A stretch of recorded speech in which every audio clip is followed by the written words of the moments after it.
Feitiço virou contra feiticeiro. Então a Maria Beatriz ficou devendo, o Gustavo ficou devendo. Vocês que ficaram devendo. Porque eu e o Gustavo escrever uma carta. E da Maria Beatriz ela não. O Gustavo vai escrever uma carta de amor pra mãe, ele jura que é pra mãe. Não era pra mim. Não, era assim. Desenha o Matheus? Matheus? Não, A Onis que vai escrever uma carta pra uma outra menina ali na sala. E a Bia era pra dançar na gravadora. E não só. Olha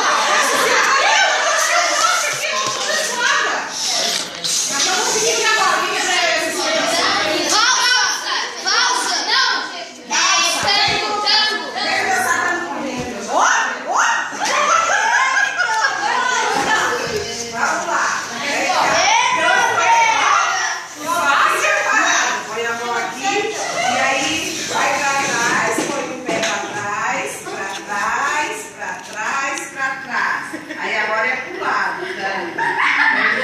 E aí agora vai aqui.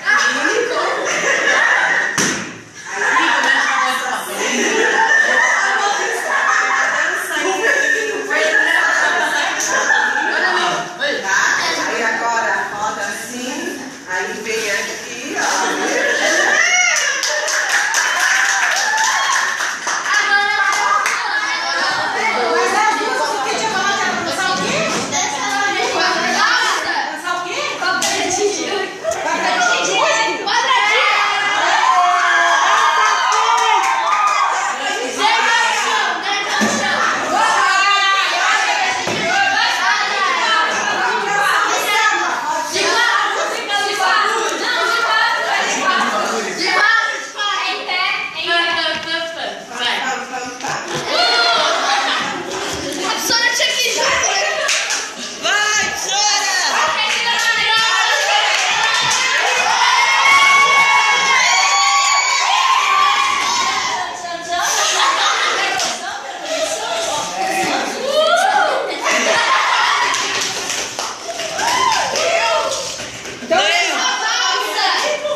Tanto podia ser uma pessoa ruim quanto uma pessoa boa.